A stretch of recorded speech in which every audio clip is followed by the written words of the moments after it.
Friends, నేను ఈరోజు చెప్పబోయే విషయం నాకు కొన్ని సంవత్సరాల క్రితం తెలుసుకుంటే చాలా బాగుండేది.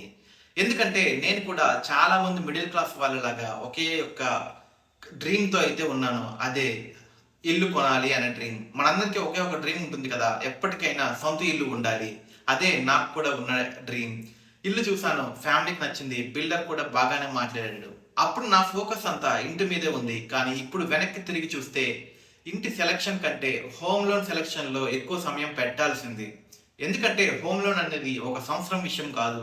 మనం లోన్ టెన్యూర్ 20 సంవత్సరాలు లేదా 30 సంవత్సరాల వరకు సెలెక్ట్ చేసుకుంటాం కదా! సో, ఇది చాలా పెద్ద కమిట్మెంట్ లైఫ్‌లో. ఒక చిన్న మిస్టేక్ కూడా లక్షల రూపాయల డిఫరెన్స్ తీసుకురావచ్చు. అందుకే నేను హోమ్ లోన్ తీసుకునే ముందు తెలుసుకోవాల్సిన 5 విషయాలు ఈ వీడియోలో మీతో అయితే షేర్ చేయబోతున్నాను. సో, వీడియో అయితే కంపల్సరీ కంప్లీట్‌గా చూడండి. పాయింట్ నంబర్ 1, బిల్డర్ చెప్పిన బ్యాంక్‌ని ఎంచుకోకండి. నేను చేసిన మొదటి మిస్టేక్ ఇదే. నేను ఇల్లు కొన్నప్పుడు బిల్డర్‌కి ఒక పర్టిక్యులర్ బ్యాంక్‌తో టై అప్ అయి ఉంది అని అన్నాడు. సార్, ఈ బ్యాంక్‌లో లోన్ తీసుకుంటే ప్రాసెస్ ఫాస్ట్‌గా అయిపోతుంది అని అన్నాడు. నాకు కూడా అప్పటికి లోన్ ప్రాసెస్ గురించి పెద్దగా ఏమీ తెలీదు. అందుకే ఎక్కువ ఆలోచించకుండా ఓకే అని చెప్పేసాను. ఇక్కడ నేను చేసిన పెద్ద మిస్టేక్ ఏంటంటే నేను వేరే బ్యాంక్స్‌తో కంపేర్ చేయలేదు.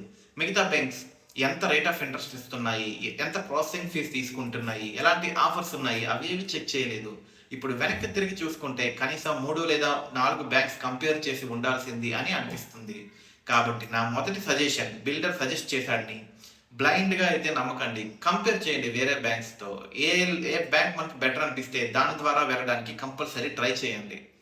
పాయింట్ నెంబర్ 2, ఇంట్రెస్ట్ రేట్‌లో చిన్న డిఫరెన్స్ కూడా అది మనకి లక్షల్లో సేవ్ చేస్తుంది.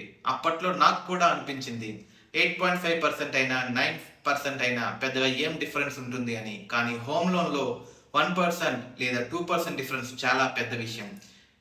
నేను చేసిన ఈ 1%, 2% డిఫరెన్స్ వల్ల నాకు ఎంత సేవ్ అయిందో నేను నా మొదటి వీడియోలో అయితే అప్లోడ్ చేశాను. మీరు ఆ వీడియో చూడకపోతే ఇప్పటికి ఒకసారి వెళ్లి ఆ వీడియో అయితే చూడండి. మీకు ఒక 1%, 2% డిఫరెన్స్ వల్ల నాకు ఎన్ని లక్షల్లో సేవ్ అయ్యాయి అని తెలుసుకోండి.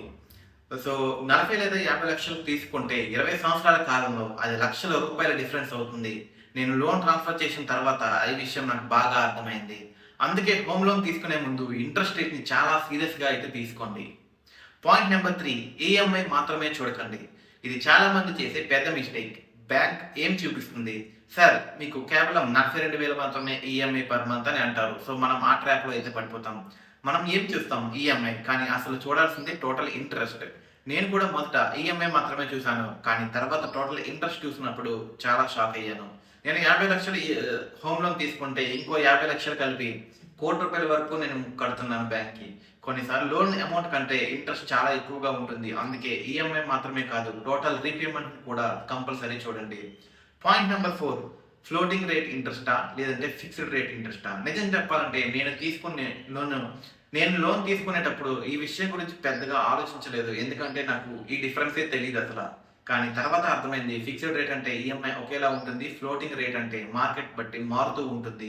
ప్రస్తుతం ఎక్కువ మంది ఫ్లోటింగ్ రేట్‌ని ఎంచుకుంటున్నారు. కానీ మీరు ఏది తీసుకున్నా ముందుగా అర్థం చేసుకోండి. అర్థం కాకుండా అస్సలు సైన్ చేయొద్దు. Point number 5, home loan transfer అవకాశం ఎప్పుడు ఉంటుంది? ఇది నాకు చాలా లేట్‌గా తెలిసిన విషయం. చాలా మంది అనుకుంటారు ఒకసారి లోన్ తీసుకుంటే అంతే.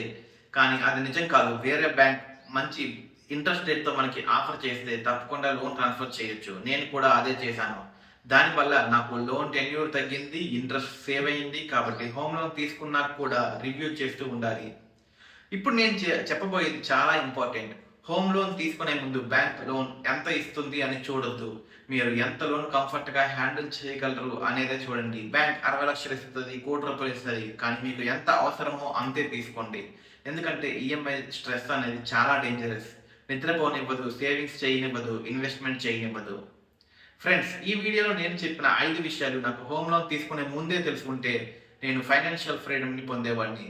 అందుకే మీతో ఈ విషయాలను షేర్ చేస్తున్నాను. మీరు ప్రస్తుతం హోమ్ లోన్ తీసుకోవాలని ఆశిస్తున్నారా? లేదా ఇప్పటికే హోమ్ లోన్ ఉందా? ఒకవేళ ఉంటే మీ ఇంట్రెస్ట్ రేట్ ఎంతో కామెంట్ రూపంలో చెప్పడానికి ట్రై చేయండి. మరియు మీరు హోమ్ లోన్ తీసుకునే ముందు ఏ విషయం గురించి ఎక్కువ డౌట్ పడుతున్నారో కూడా చెప్పండి. దాని మీద పాజిబుల్ అయితే నేను కంపల్సరీ వీడియో అయితే చేస్తాను.